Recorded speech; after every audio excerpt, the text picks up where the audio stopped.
या hello everyone. आज का टॉपिक है हमारा क्लास 11 का सोर्स डॉक्यूमेंट्स। इस चैप्टर को नाम दिया गया है ओरिजिन ऑफ ट्रांजैक्शन, यानी जहाँ पे ट्रांजैक्शन का ओरिजिन होता है, स्टार्ट होती है इनिशियली। हम जानते हैं कि सुबह से लेकर रात तक एक बिज़नेस हाउस में, एक बिज़नेस में, एक छोटी से छोटी दुकान में भी सुबह से लेकर रात तक नंबर ऑफ़ ट्रांजैक्शंस होती हैं। उन ट्रांजैक्शंस को रिकॉर्ड किया जाता है just to find the actual profit and loss. But problem ये है कि हमें कोई भी ट्रांजैक्शन हमारे जैसा दिल चाहे हम वैसे नहीं रिकॉर्ड कर सकते। हमें हर ट्रांजैक्शन के साथ उसका एक एविडेंस, एक प्रूफ चाहिए होता है।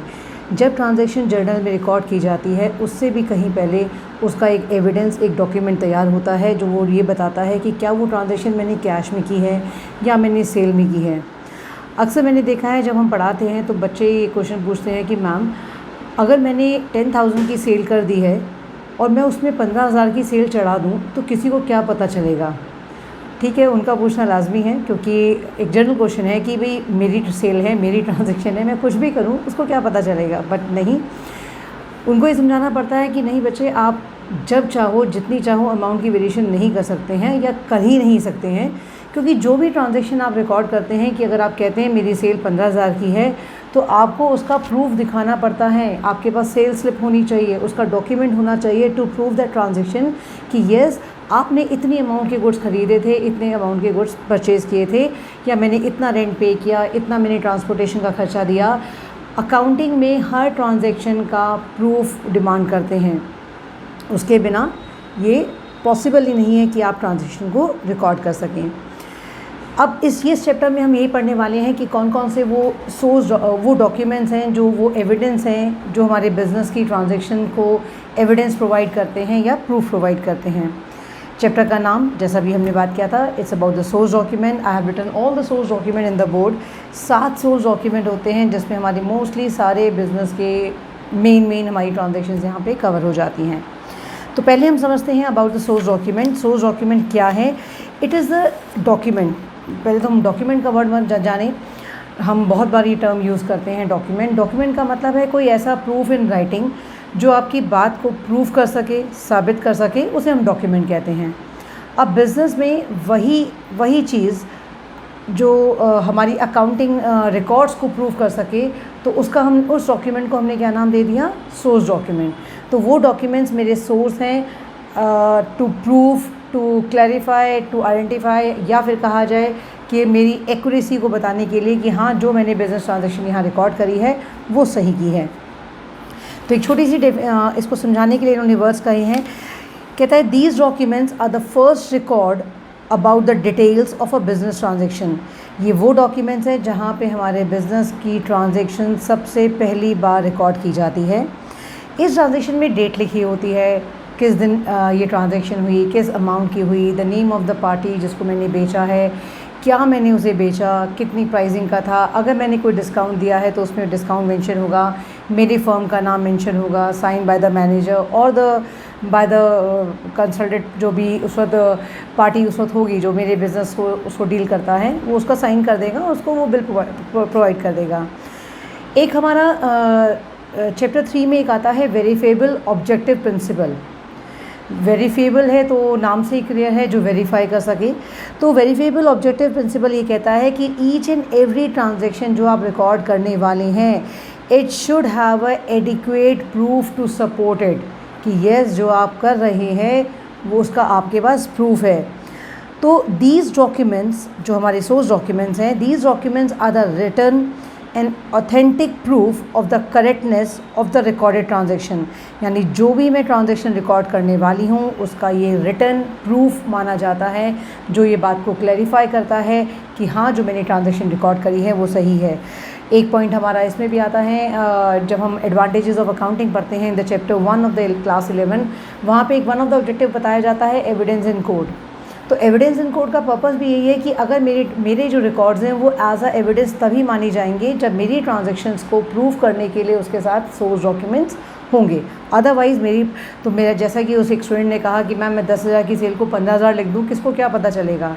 तो यहाँ पे फिर वही बात आ जाती है, अगर आपके पास प्रूव करते हुए डॉक्यूमेंट्स नहीं होंगे तो आपके documents as a legal evidence नहीं माने जाने वाले हैं। तो सोर्स डॉक्यूमेंट कितने इंपॉर्टेंट है हम समझ सकते हैं इस बात को। 7 जैसे मैंने भी कहा कि 7 सोर्स डॉक्यूमेंट हैं, जिसमें सबसे पहला आपका आता है कैश मेमो। कैश मेमो अगर आपने देखा होगा कि जब भी आप कोई सामान ख़रीदते हैं तो जो सेलर है वो आपको एक बिल पकड़ाता है। उस बिल में अगर कभी ध्यान से देखा होगा, सबसे टॉप पे अगर आप देखेंगे तो लिखा होगा cash memo in the capital letters, बड़ा बड़ा बोल्डली लिखा होता है कैश मेमो सबसे टॉप पे। अगर वो नहीं ध्यान दिया है तो अब आजकल तो जितने भी डिपार्टमेंटल स्टोर खुल गए हैं वहाँ सारी ट्रांजैक्शन, सारी डीलिंग हमारी कैश में की जा रही है। तो उसमें भी अगर आप देखेंगे बिल, जो रिलायंस का बिल है, इजी डे है, या any kind of departmental store अगर आप देखेंगे तो सबसे टॉप पे आप देखिएगा लिखा हुआ होता है कैश मेमो, कि आपने ये जो डीलिंग करी है, ये जो ट्रांजैक्शन हुई है वो कैश के द्वारा की गई है। अब बात आती है ये बनाता कौन है? Obviously the seller of the goods, जो सामान बेच रहा है वही इसको बिल को बनाता है। अब इस बिल में क्या क्या एग्जैक्टली चीज़ें हैं जो मेंशन की होनी चाहिए? सबसे पहला कहता है कि जब भी आप कैश मेमो बनाते हैं तो उसमें जो सेलर बिल बनाता है, सबसे पहले तो टॉप पे अगर देखिए कैश मेमो जैसे मैंने कहा, उसके बाद उस फर्म का नाम लिखा होता है, उसका एड्रेस लिखा होता है कि कहाँ पे उसकी ऑर्गेनाइजेशन है। लेफ़्ट साइड पे उसका बिल नंबर होता है और राइट साइड पे हमारी डेट मेंशन होती है कि किस दिन आपने किया। उसमें सारी डिटेलिंग होती है उस कैश मेमो के अंदर, किस दिन बेचा। इसमें नेम ऑफ़ द पार्टी लिखना ज़रूरी नहीं है, क्योंकि whenever there is a cash transaction we no need to mention the parties name, उसकी हमें ज़रूरत नहीं पड़ती है यहाँ पे। बट हाँ, मैंने क्या चीज़ सेल आउट की है, कितनी सेल आउट की है, पर पीस प्राइस क्या है, और फिर उसको फाइनली क्या हुआ। फॉर एग्ज़ाम्पल मैंने बिस्किट के पैकेट्स लिए, आई एम द सेलर, मैंने 10 बिस्किट के पैकेट बेचे और एक पैकेट की कीमत थी 5 रुपये। तो मैं मेंशन करूँगी यहाँ पे क्वांटिटी में 10 पैकेट्स, पर्टिकुलर्स में आपका आएगा कितने क्या कौन सा बिस्किट का ब्रांड मैंने ख़रीदा, ब्रिटानिया का, पार्ले का, मारी, कोई भी जो मैंने नेम ऑफ़ द बिस्किट जो भी मैंने ख़रीदा उसका प्रिस्क्रिप्शन में आ जाएगा, डिटेल्स में आ जाएगा। उसके बाद उसका रेट आता है, रेट कॉलम आएगा कि पर पीस क्या प्राइस है। सबसे पहले आया क्वांटिटी कितनी मैंने ख़रीदी, 10 क्वांटिटी, फिर आई डिस्क्रिप्शन मैंने क्या चीज़ ख़रीदी है, थर्ड थिंग आएगी उसका रेट। तो मैंने रेट डाला 5 रुपये पर पीस। तो 10 चीज़ें मैंने ख़रीदी, 5 रुपये का एक था, मल्टीप्लाई किया तो सामने बिलिंग क्या आ गई 50 रुपीज़ की, तो मेरा 50 रुपये का बिल बन जाता है। नीचे साइन बाय द मैनेजर होता है, कैशियर का होता है, और सबसे बॉटम में आपकी कंडीशंस लिखी होती है कि संडे को वापस नहीं किया जाएगा अगर आपका संडे बिज़ी रहता है, या फिर आप कई बार मेंशन कर देते हैं कि 3 दिन के बाद नहीं ख़रीदा जाएगा, या 12 बजे के बाद रिटर्न नहीं आएंगे, या फिर अबव ऑल ये सामान वापस नहीं किया जाएगा, one sold can't be replace. ठीक है, तो कंडीशन डिपेंड करती है जो सेलर है वो क्या रखना चाहता है।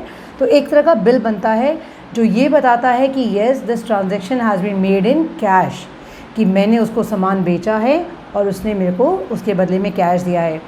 आप देखा होगा जब भी ये, अब तो आजकल प्रिंटेड मटेरियल आ गया है तो हर कोई बंदा प्रिंटेड बिल आपको दे देते हैं। जितने भी आप डिपार्टमेंटल स्टोर में जाएंगे तो उनकी एक डुप्लीकेट कॉपी या कहेंगे सेकंड कॉपी उनके हार्डवेयर में उनके पास स्टोर होती है। लेकिन जब मैनुअल बिल की बात आती है तो मैनुअल बिल में अगर आप देखिए कि एक बिल होता है, उसके पर वो पूरी डिटेल्स देते हैं और नीचे कार्बन कॉपी रख के उनके पास एक सेकंड कॉपी वहीं पे प्रिंट होती है, वो पूरी डिटेल आपको लिखेगा। ओरिजिनल कॉपी आपको फाड़ के वो आपको दे देगा, उसको निकाल के मतलब आपको दे देगा, और कार्बन के नीचे सारी डिटेलिंग उसके पास आ जाती है। बस क्या होता है कि आपका बिल नंबर और जो कार्बन नीचे जो प्रिंट हुआ है उसका बिल नंबर सेम होता है, कि उसके बाद रिकॉर्ड होता है कि इस बिल नंबर पे ये सामान इस तारीख को कैश में बेचा गया है। तो ये सारी हमारी डीलिंग आती है। तो कैश मेमो कंप्लीट हुआ, जैसा मैंने पहले लिखा है cash memo for the cash sales and it is made by the seller. लेकिन अगर मैंने वो गुड्स उधार पे बेचे हैं तब भी बिल बनता है। तब बिल बनता है मेरा जो सेकंड आपका सोर्स डॉक्यूमेंट जो दिया हुआ है इज़ अबाउट द इन्वॉइस कहिए या उसे बिल कहिए। ये कब बनता है? जब सेलर ने गुड्स उधार पे बेचे हैं। तो काफ़ी हद तक कैश मेमो और जो इन्वॉइस बिल है वो काफ़ी हद तक सेम होते हैं। बस फ़र्क क्या आ जाता है, ऊपर यहाँ पे name of the party include ज़रूर हो जाता है, क्योंकि जब भी आप उधार पे गुड्स बेचते हैं तो आपको सामने वाले का नाम, डिटेलिंग आपके पास होनी चाहिए कि आपने कितने में बेचा है और किसको बेचा है। सबसे मेन इंपॉर्टेंट चीज़, अगर बुक में देखेंगे सारे स्पेसिमेन गिवन है। तो इन्वॉइस बिल का किस तरह से होता है, सबसे ऊपर तो आपका बिल लिखा होता है कि आपने जो शॉप का नाम है जो आप बेच रहे हैं। अगर मान लीजिए मैं गुड्स बेच रही हूँ तो मेरी शॉप का नाम, मेरे एड्रेस लिखा होगा, फिर वही लेफ़्ट साइड पे serial number of the bill number और the bill number I can say, right side पे डेट लिखी होगी। लेकिन अब पहला कॉलम होगा नेम ऑफ़ द पार्टी का, जिसको मैं सामान बेच रही हूँ तो जब मेरा बिज़नेस बेच रहा है तो वहाँ पे उसका नाम, एड्रेस सारा लिखा जाएगा। फिर वही डिटेल्स आएंगी, कितनी क्वांटिटी, क्या क्या चीज़ मैंने बेची, फिर प्राइस पर यूनिट आएगा और फिर पूरा डिटेल आ जाएगा।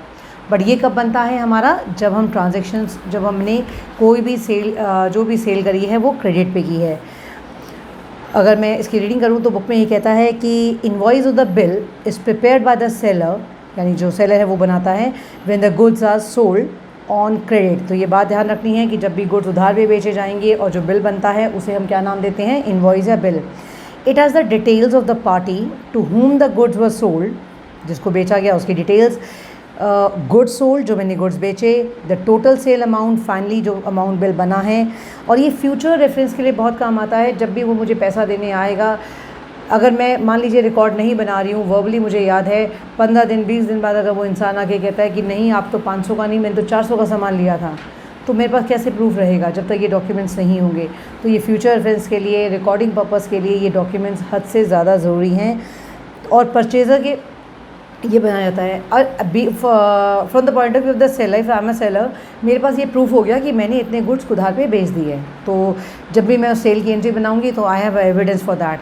वही बिल एविडेंस बन जाता है, या कैश मेमो या invoice bill for the buyer. जब वो कैश में ख़रीद के जाता है तो उस परचेज़र के पास कैश परचेज़ का एक प्रूफ हो गया कि मैंने सो एंड सो कंपनी से इस तारीख को इतना सामान मैंने परचेज़ किया।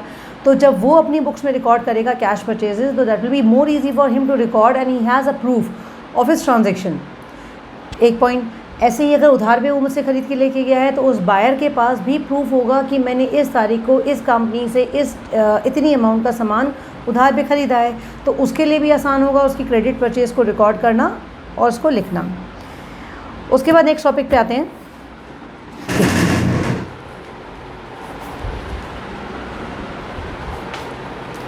जैसा कि मैंने कहा, यहाँ कैश मेमो हो गया, इनवॉइस हो गया, अब हमारे बाकी 5 टॉपिक बचे हैं। अभी कहता है नेक्स्ट है हमारा कैश सेल, और हमने कैश उसका कर लिया। अब आता है रिसिप्ट। जब मैंने उधार पे गुड्स बेचे और मैंने उसको बिल बना के दिया, मैंने उसे टाइम दिया कि आप 10 दिन के अंदर आप मुझे पैसा दे दीजिए, और वो सामने वाली पार्टी भी सही थी और उसने मुझे आके पैसा दे दिया। अब वो भी मुझसे प्रूफ चाहेगा कि भैया मैं आपको 50,000 रुपये दे के जा रहा हूँ, तो मेरे पास प्रूफ तो हो कि मैंने आपको वो पैसा दे दिया है। तब हमें एक नया नेक्स्ट डॉक्यूमेंट हमारा आता है, जो थर्ड डॉक्यूमेंट है रिसिप्ट। तब हम उसे रिसिप्ट बना के देते हैं। Whenever we received an amount from a customer, we made a receipt. वो साइन करा के मुझसे ले जाता है कि रिसीविंग, जिसे हम कहते हैं कई बार टर्म रिसीविंग मिल जाती है, कि इस बंदे को मैंने इस डेट पे इतना पैसा दे दिया है इस पर्सन को। तो ये रिसिप्ट हमारा नेक्स्ट इम्पॉर्टेंट डॉक्यूमेंट है, जो ये बताता है कि किस दिन आपने अपने कस्टमर से पैसा ले लिया है। तो वो पूरी डिटेल्स में आती है, और उसकी फिर वही हो जाता है कि ओरिजिनल कॉपी वो ले जाता है, डुप्लीकेट कॉपी हमारे पास रह जाती है। और ये सारा उसमें मेंशन होता है, डेट, पार्टी का नाम, अमाउंट, ये सारी चीज़ें। तो 3 इंपॉर्टेंट डॉक्यूमेंट हम कर चुके हैं। सबसे पहला cash memo, as we know for the cash sales, invoice या फिर आप बिल कहेंगे जब हम क्रेडिट सेल करते हैं, और जब क्रेडिट सेल के बदले जब पैसा आता है, कस्टमर मुझे देके जाता है पैसा, तो हम बनाते हैं रिसिप्ट। उसके बाद आता है next topic is paying slip. Paying slip आपने देखा होगा, जब भी आप बैंक जाते हैं तो एक गुलाबी या नीली कलर की इतनी लंबी सी एक स्लिप होती है, जिसमें पूरी डिटेलिंग आप जब भी आप बैंक में पैसा जमा करवाते हैं, that you have to fill that form. आजकल तो ठीक है, ड्रॉप बॉक्स भी होने लगे हैं, आप घर के उसमें भी डाल देते हैं। उसमें अगर आप चेक जमा करा रहे हैं तो you have to mention the cheque number, the सारा पार्टी नेम वगैरह सब कुछ, अमाउंट वगैरह आप डिटेलिंग उसमें लिखते हैं। अगर आप कैश जमा करा रहे हैं तो उसमें भी आपको डिटेल डालनी पड़ती है कि कितने आपके 500 के नोट है, कितने 2000 के नोट, कितने 50 के, 10 के, 5 के, 20 के, जो भी मतलब आप नोट जमा करवा रहे हैं, उसके नंबर ऑफ़ जो आपकी करेंसी है आपको वहाँ पे मेंशन करना होता है, मल्टीप्लाई करके टोटल दिखाना होता है। और फिर उसके बाद वो बैंक वाले उस पर स्टैम्प लगा के एक पार्ट आपको दे देते हैं, एक पार्ट वो अपने पास रखते हैं। तो दोनों के पास प्रूफ हो गया कि इस डेट पे इस पर्सन ने बैंक में इतना पैसा थ्रू कैश और थ्रू चेक डिपॉजिट करवाया। अगर मैं बुक से रीडिंग करूँ तो ये कहता है, a source document use for depositing cash और चेक इनटू बैंक।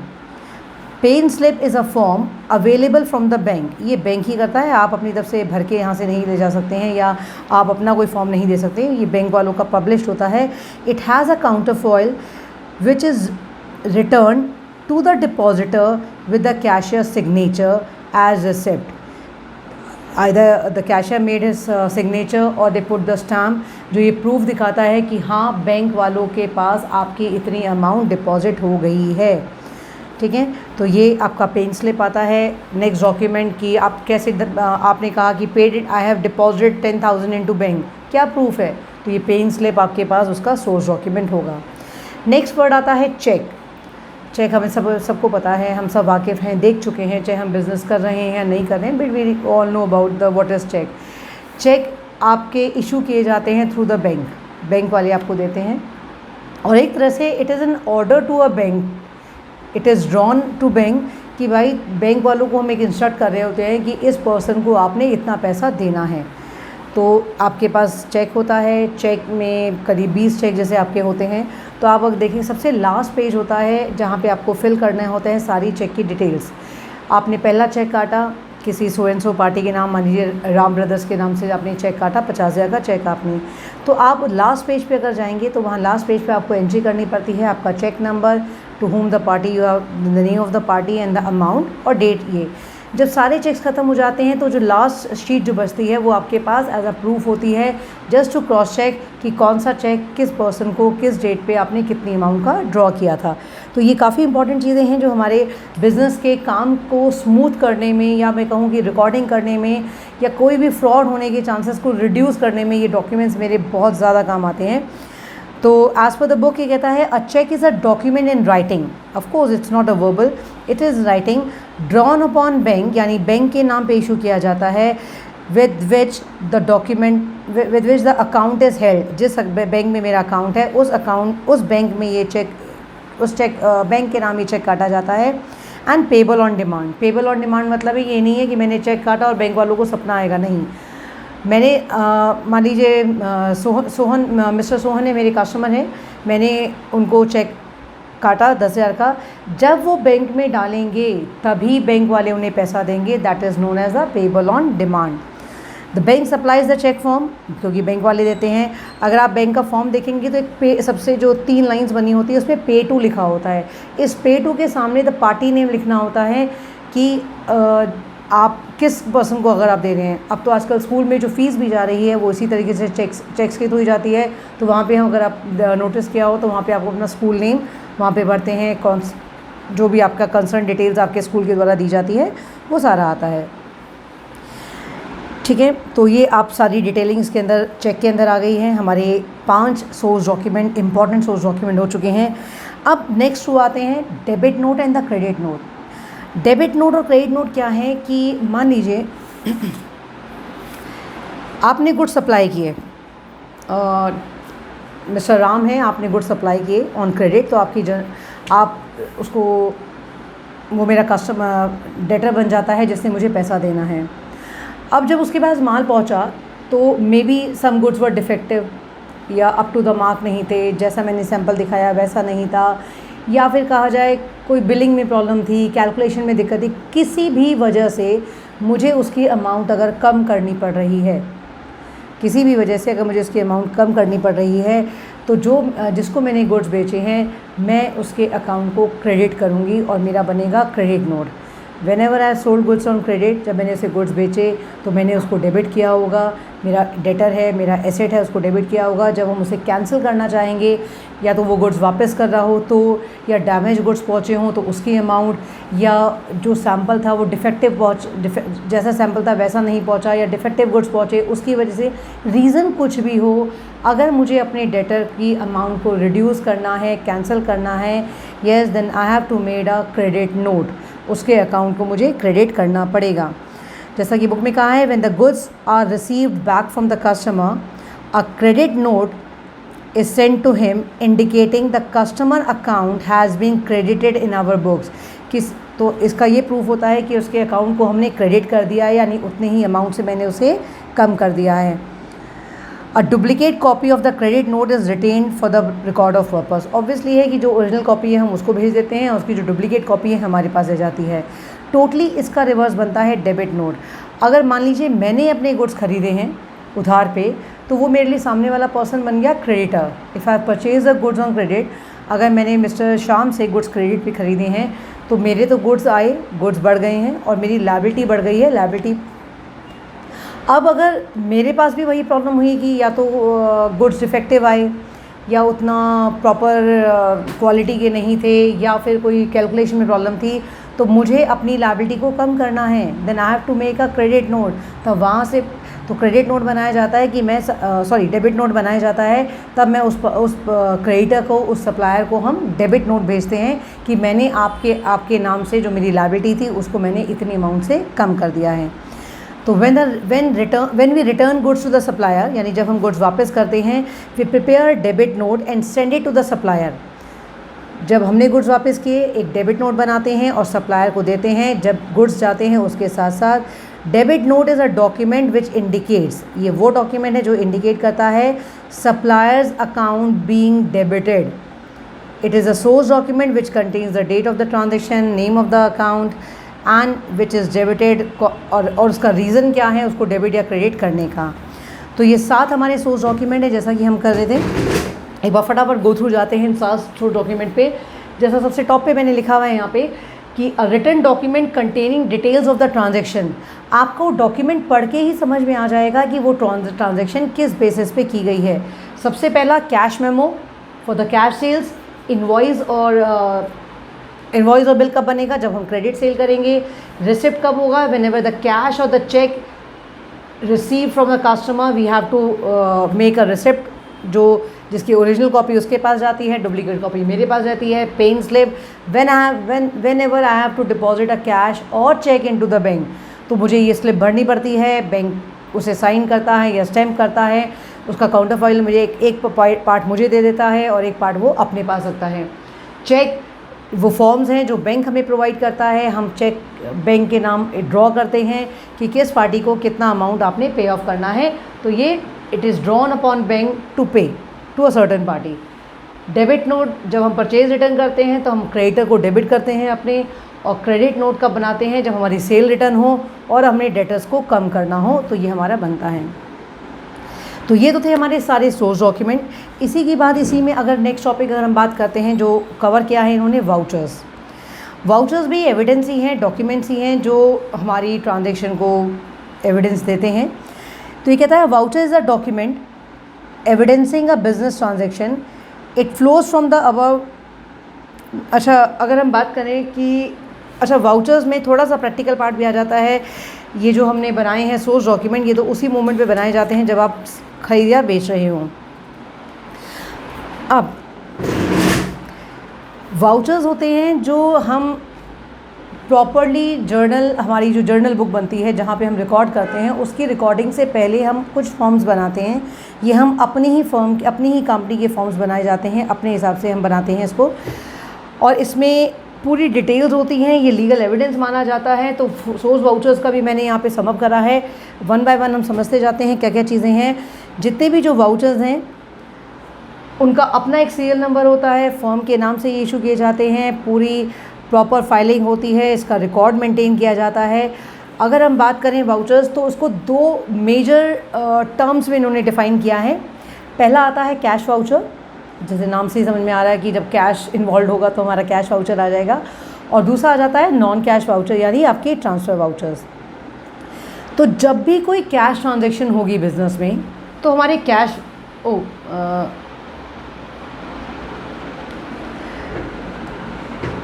अगर हम करेंगे तो हम इसको अगर ब्रॉडली मैं एक्सप्लेन करूं, तो vouchers are the evidence of a transaction, जिसका पहला पार्ट आता है सोर्स वाउचर और दूसरा आता है हमारा अकाउंटिंग वाउचर। सोर्स वाउचर्स अलग से कुछ नहीं है, these are the source document जो हम ऑलरेडी कवर कर चुके हैं। तो सोर्स वाउचर्स आ गया आपका, और उसके बाद नेक्स्ट आता है आपका अकाउंटिंग वाउचर्स। तो वाउचर्स को हमने ब्रॉडली 2 टर्म्स में डिफ़ाइन किया। सबसे पहले आता है सोर्स वाउचर और दूसरा अकाउंटिंग वाउचर्स।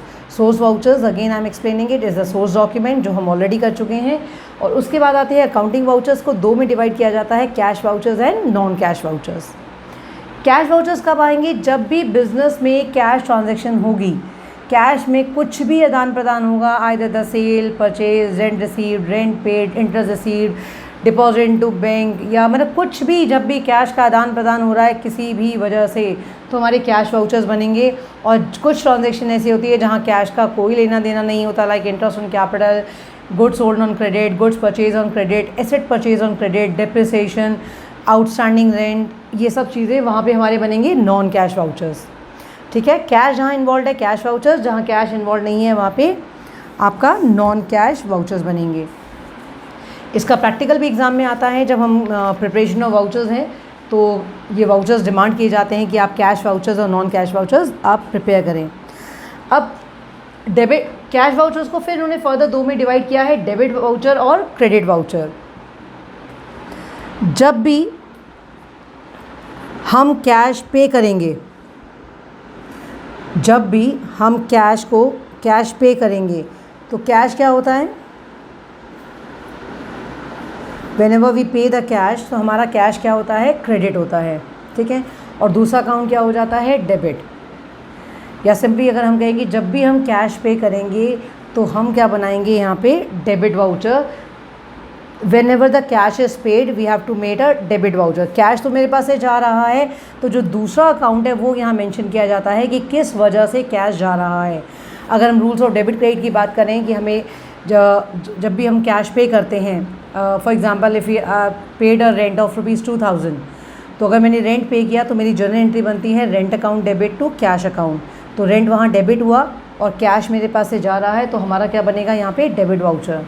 लेकिन कई बार क्या होता है कि जब ये चैप्टर हम कर रहे होते हैं, हम डेबिट क्रेडिट के रूल से वाकिफ़ नहीं होते हैं, तो सिंपली आप क्या ध्यान रखेंगे कि जब भी आप कैश पे कर रहे हैं तो आप कंसर्न अकाउंट के लिए डेबिट वाउचर बनाएंगे। कैश का नाम कहीं नहीं आता, उस वाउचर में से उस अकाउंट नेम को लिखा जाता है जो अकाउंट आप जिस वजह से पे कर रहे हैं।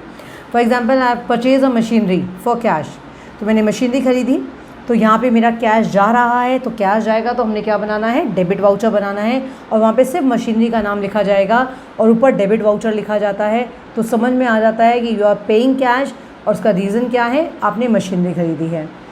रिवर्स हो जाता है क्रेडिट वाउचर, जब भी आप कैश रिसीव करते हैं। अगर पहले मैं रूल्स ऑफ डेबिट क्रेडिट के अकॉर्डिंग बताऊं, जब भी आप कैश रिसीव करते हैं तो cash account debit to that concerned account. मान लीजिए सेल्स हुई आपकी, तो cash account debit to sales account. तो सेल्स यहाँ क्रेडिट हो रहा है तो हम क्या बनाते हैं, क्रेडिट वाउचर। बट अगर हमें rules of debit credit clear नहीं है, कोई दिक्कत नहीं है, तो सिंपली आपने क्या याद रखना है कि जब भी आप कैश रिसीव करेंगे, जब आपके पास कैश आ रहा है तो जिस वजह से कैश आ रहा है उसके लिए आप क्या बनाएंगे, क्रेडिट वाउचर, और वहाँ पे उस अकाउंट उसका नाम लिखेंगे। अगर आपको कहता है कि इंटरेस्ट रिसीव, तो आपके पास कैश आया, कौन सा वाउचर बनाना है हमने, क्रेडिट वाउचर। तो उस क्रेडिट वाउचर में हम लिखेंगे इंटरेस्ट। तो आपको समझ में आ जाएगा कि ये क्रेडिट वाउचर बना हुआ है। क्रेडिट मतलब पैसा मिला मुझे, और किस वजह से मिला, इंटरेस्ट की वजह से। तो जब डेबिट और क्रेडिट वाउचर बनेंगे तो हम वहाँ पे सिर्फ उस अदर अकाउंट का नाम मेंशन करेंगे जिसकी वजह से कैश आ रहा है या जिसकी वजह से कैश जा रहा है। तो ये बात ध्यान रखनी है कि डेबिट वाउचर कब बनेगा, व्हेन कैश इज़ पेड। जब आप कैश पे कर रहे हैं, जिस वजह से पे कर रहे हैं, तो उस वजह का नाम यहाँ पे आ जाएगा, रेंट है, सैलरी है, मशीनरी, एसेट कोई ख़रीद रहे हैं। और जब भी आप कैश रिसीव करेंगे, चाहे आपने इन्वेस्टमेंट बेची, एसेट बेचा, गुड्स बेचे, और आपके पास कैश आ रहा है, तो आप क्रेडिट वाउचर बनाएंगे। ओके, अब इसके बाद आ जाता है नॉन कैश वाउचर, यानी जहाँ पे कैश का आदान प्रदान हुआ ही नहीं है। तो ये कहता है non cash voucher refers to the vouchers prepare for the transaction not involving cash. Number of transaction है हमारे पास, कैश सेल्स, क्रेडिट सेल्स है, क्रेडिट परचेजेस है, depreciation, interest on capital, assets sold और परचेज ऑन क्रेडिट, ठीक है, ये हमारे एक्सपेंस आउटस्टैंडिंग, इंटरेस्ट एक्रूड। तो बहुत सारी ट्रांजैक्शन है हमारी जहाँ पे कैश का ना डेबिट ना इन्वॉल्व ही नहीं होता, ना आ रहा है ना कैश जा रहा है। तो उस केस में आपको दोनों नाम मेंशन करने पड़ते हैं इस वाउचर में।